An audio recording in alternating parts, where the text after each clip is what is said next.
Welcome back to the ABC General Hospital Spoilers channel. Today, we will dive into the tumultuous twists and turns set to unfold on Thursday, May 15th, as Carly Spencer ignites a fiery legal battle, Elizabeth Baldwin uncovers hidden truths, and emotional chaos erupts across Port Charles. Buckle up, GH fans, because the drama is about to reach unprecedented heights with shocking revelations, desperate schemes, and heart-wrenching betrayals that will leave you on the edge of your seat. Carly's bold legal maneuver shakes Willow's world. In a stunning turn of events, Carly Spencer is ready to play hardball as she launches a legal assault to wrest custody of Wiley and Amelia Corinthos away from Willow Corinthos. Fueled by whispered secrets and shocking intel from Jason Morgan, Carly's protective instincts kick into overdrive. Jason recently uncovered a troubling discrepancy through a conversation with Sasha Gilmore Corbin, who revealed that Willow had claimed Michael Corinthos refused to meet her during a pivotal trip to Germany. This bombshell raises red flags for Carly, who begins to question whether Willow's environment is truly safe for the children. Is Michael's apparent rejection a sign of deeper familial fractures, or is there a more sinister force at play manipulating the narrative? Carly wastes no time, convening a tense strategy session with Jason in the dimly lit backroom of Kelly's diner, where the air is thick with urgency. The duo debates whether to confront Michael directly or act swiftly on the information at hand. Carly's resolve hardens as she envisions a future where Wiley and Amelia are shielded from potential turmoil. By the episode's end, Willow is blindsided as legal papers are slapped into her trembling hands, her worst nightmare materializing before her eyes. The once secure walls of her home with Drew Kane begin to crumble as she grapples with the chilling possibility of losing her children.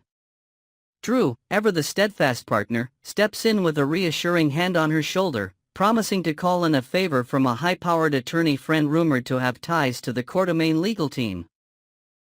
But even with Drew's optimism, Willow's heart races with fear. Will this be a battle they can win, or is Carly's influence too powerful to overcome? Elizabeth's relentless pursuit of truth corners Rick. Meanwhile, Elizabeth Baldwin turns into Port Charles's resident detective as she zeroes in on Rick Lansing with piercing questions about the brakes on his wrecked car. Liz's memory flickers back to a fleeting moment before the accident when Rick muttered something cryptic about the vehicle's brakes failing. Her nurse's intuition, honed from years of piecing together patient histories at General Hospital, tells her there's more to the story. In a tense interrogation at the police station, with the faint hum of flickering fluorescent lights overhead, Liz pushes Rick into a corner, her voice steady but laced with suspicion. Rick, slick as ever, attempts to dodge her probing with charming deflections, but the beads of sweat on his brow betray his calm facade. What Liz doesn't yet know is that Rick is entangled in a dangerous web spun by Ava Jerome. Together, they're orchestrating a blackmail scheme to keep Christina Corinthos Davis' reckless actions under wraps, a secret that ensures a steady flow of Cassadine cash into their accounts. The crash wasn't a random mishap. It was a catastrophic misstep in Christina's misguided attempt to target Ava, sending Rick's car careening off the road instead. As Liz digs deeper, she unknowingly edges closer to a truth that could unravel Ava and Rick's entire operation. Could her persistence expose their scheme, or will Rick manage to spin a convincing tale to keep his dark alliance hidden in the shadows of Port Charles? Alexis and Spinelli team up for a risky mission. Across town, Alexis Davis is on a mission of her own, enlisting the tech-savvy Damian Spinelli for a high-stakes operation to protect her daughter, Christina. With desperation etched into every line of her face, Alexis confides in Spinelli at his cluttered office, surrounded by glowing monitors and stacks of encrypted hard drives. She tasks him with erasing any digital footprints that could incriminate Christina, including damning video footage of the night her actions spiraled out of control.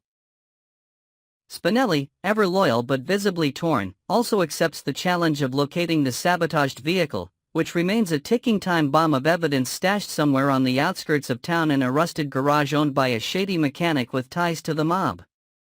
Christina, meanwhile, remains blissfully unaware that her mother knows the full extent of her instability. That night, driven by a volatile mix of anger and despair, she had aimed to confront Ava but instead triggered Rick's near-fatal accident. Alexis, wrestling with guilt over her decision to sign papers for Christina's committal, hopes Spinelli's skills can shield her daughter from legal repercussions.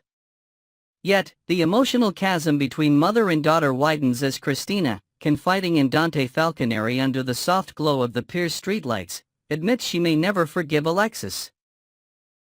Even after extending a tentative olive branch, Christina's pain festers, her trust shattered by what she perceives as a betrayal. Will Spinelli's digital wizardry save the day, or will Christina's unresolved resentment tear her family apart for good? Drew uncovers clues while Laura faces a meltdown. Elsewhere, Drew Kane stumbles upon a critical piece of the puzzle in his quest to unravel the mystery of his drugged night.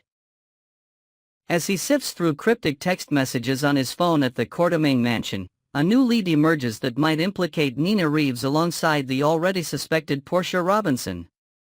The discovery sends Drew down a rabbit hole of paranoia. Could Nina have orchestrated a scheme to destabilize him, or is this a red herring meant to distract from the real culprit?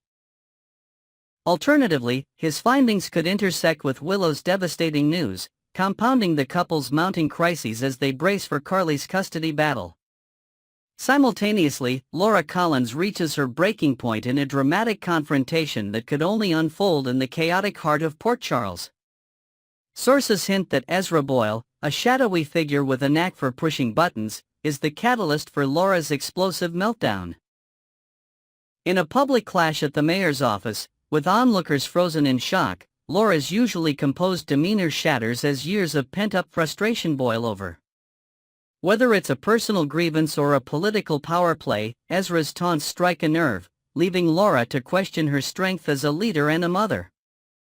Will she regain her footing, or will this outburst mark the beginning of a downward spiral for one of Port Charles's most steadfast figures?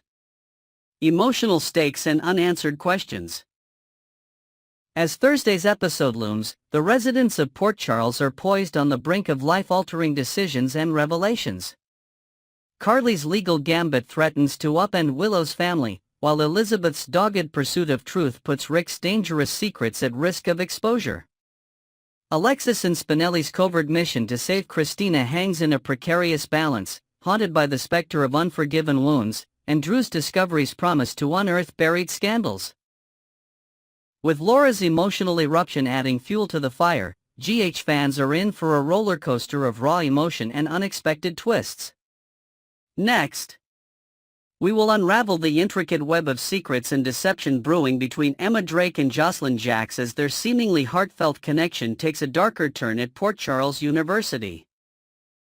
Prepare for a deep dive into hidden agendas, moral dilemmas, and dangerous stakes as these two young women navigate a treacherous path filled with espionage, betrayal, and the fight for justice. A bond tested by hidden motives. At the heart of this unfolding drama is a poignant conversation that recently transpired between Emma Drake and Jocelyn Jacks, two driven students at PCU whose paths have collided in unexpected ways. Under the sprawling oak trees of the campus quad, with the autumn breeze carrying whispers of change, Emma poured her heart out to Jocelyn, revealing her desperate need to secure an internship as a lab assistant under the enigmatic Professor Henry Dalton. For Emma, this isn't just a stepping stone for her career, it's a crusade born from whispers of illicit experiments involving helpless animals in Dalton's shadowy lab. Having trailed the professor from the sunny shores of California to the bustling streets of New York, Emma is fueled by a fierce determination to expose his alleged cruelties, her resolve strengthened by late-night research into animal rights violations and covert photos she snapped of suspicious deliveries to the lab building. Jocelyn, however, listened with a conflicted heart, her empathetic nods masking a secret that could shatter their budding friendship. Unbeknownst to Emma, Jocelyn is entangled in a covert operation orchestrated by the World Security Bureau, WSB, with the steely Jack Brennan as her handler. Brennan has tasked Jocelyn with infiltrating Dalton's lab to uncover the true nature of his experiments, which may have implications far beyond animal welfare potentially tied to international security risks. In a dimly lit safe house on the edge of Port Charles, Brennan drilled into Jocelyn the importance of her mission, his voice cold as he warned her that any slip could jeopardize everything. Despite the guilt gnawing at her, Jocelyn knew she couldn't back out, even after learning how much the internship meant to Emma. When the announcement came over the university's bulletin board that Jocelyn had clinched the coveted lab assistant position, Emma's shock was palpable, her eyes narrowing with suspicion as she began to wonder if their heartfelt exchange was merely a ploy for information. Clashing missions and moral crossroads. Emma's mission is rooted in compassion, a burning desire to protect innocent creatures from the horrors she believes are unfolding behind the locked doors of Dalton's lab. She's spent countless hours poring over animal rights manifestos in her cramped dorm room, her walls plastered with maps and timelines tracking Dalton's movements. Her plan was to use the internship to gain access to restricted areas, document evidence of wrongdoing, and leak it to a network of activists ready to storm the university with protests. But with Jocelyn now in the position she so desperately needed, Emma's dreams are teetering on the brink of collapse. Her disappointment is laced with a growing mistrust. Why would Jocelyn, who comes from a privileged background and has no apparent financial struggles, fight so hard for a role she doesn't seem passionate about? Emma's gut tells her there's more to Jocelyn's story, and she's not above digging into her rival's past to uncover the truth. On the flip side, Jocelyn's assignment from the WSB leaves no room for sentimentality.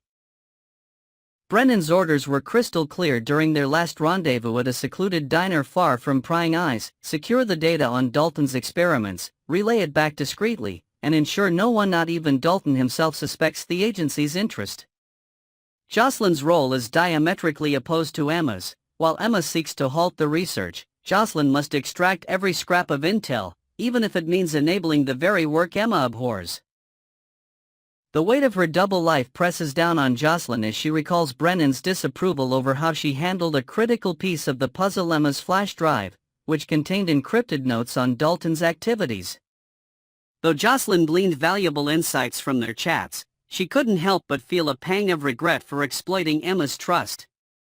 Yet, with Brennan breathing down her neck, backing out isn't an option, even if it means sacrificing a friendship that could have been genuine.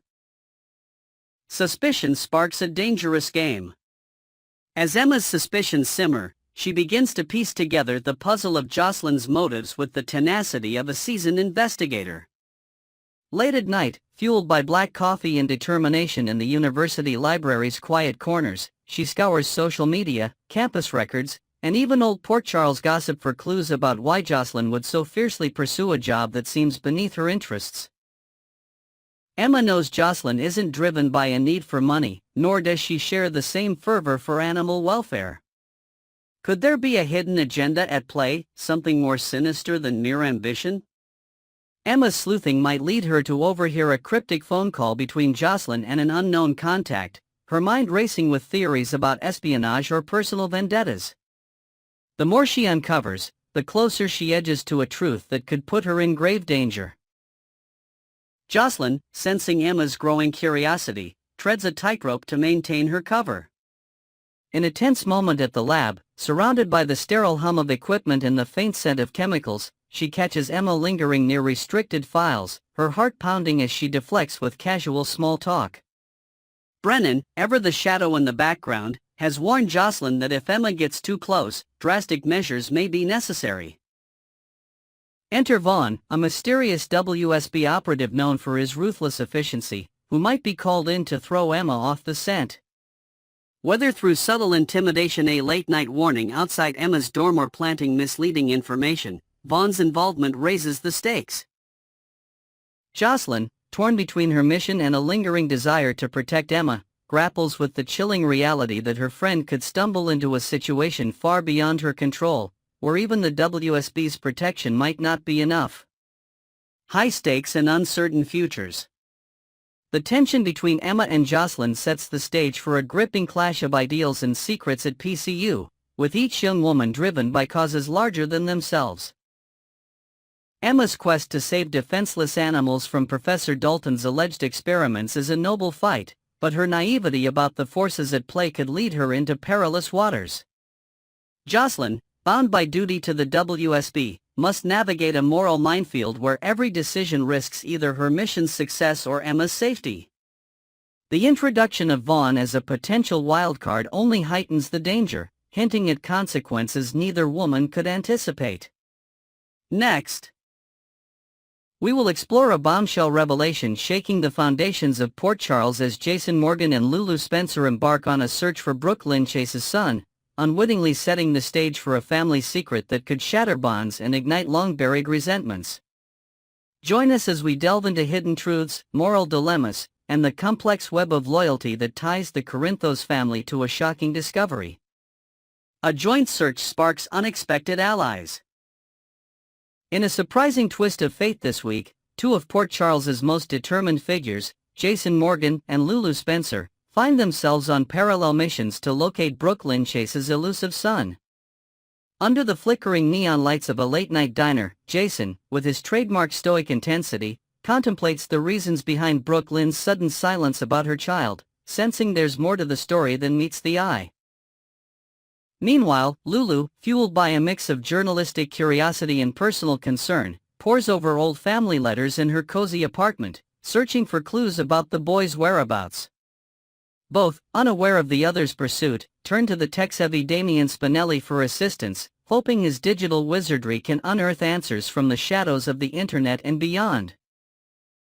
Spinelli, holed up in his cluttered office surrounded by humming monitors and stacks of encrypted files, dives into the investigation with his usual fervor.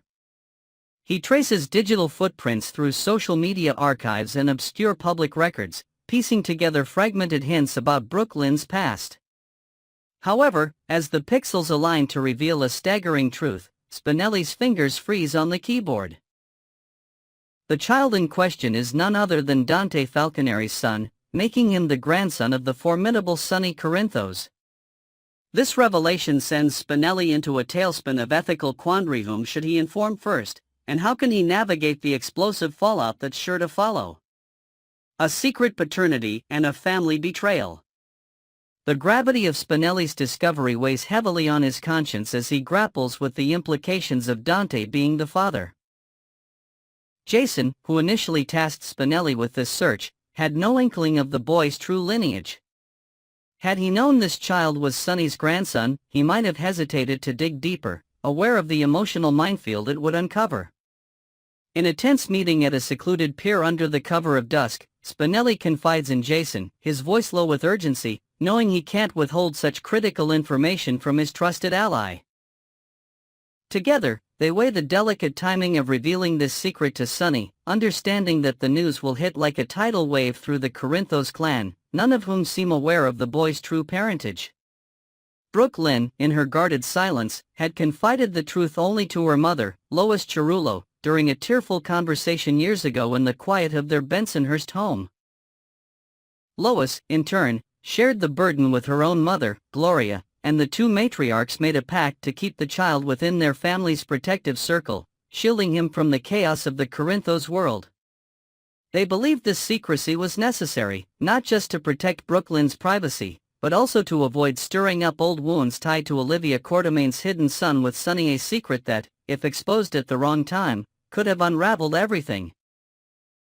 Yet, as years passed and Sonny grew close to Gio Palmieri, the boy in question, showering him with support for violin lessons and college dreams, neither Lois nor Gloria breathed a word of his true heritage. This calculated omission now looms as a profound betrayal, one that Spinelli fears will ignite Sonny's fury when the truth inevitably surfaces. Sonny's unwitting bond and rising tensions. Sonny Corinthos, a man who prides himself on family above all, has unknowingly poured his heart into supporting Gio, attending his recitals at the local conservatory and offering sage advice over steaming cups of coffee at Kelly's Diner.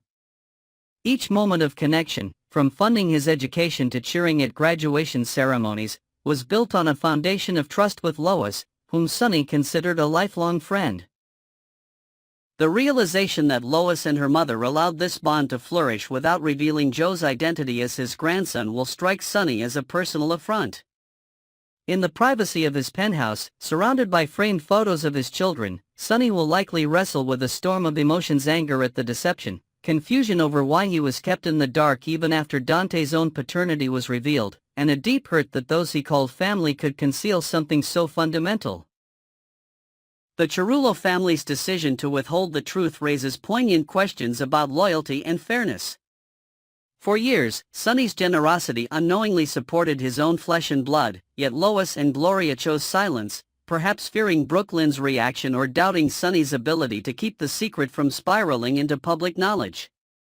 Did they underestimate Sonny's capacity for discretion, or were they more concerned with maintaining control over the narrative? As Spinelli predicts, this secret is a ticking time bomb, and he privately urges Jason to be the one to detonate it, knowing that Sonny's reaction to Lois will be volcanic.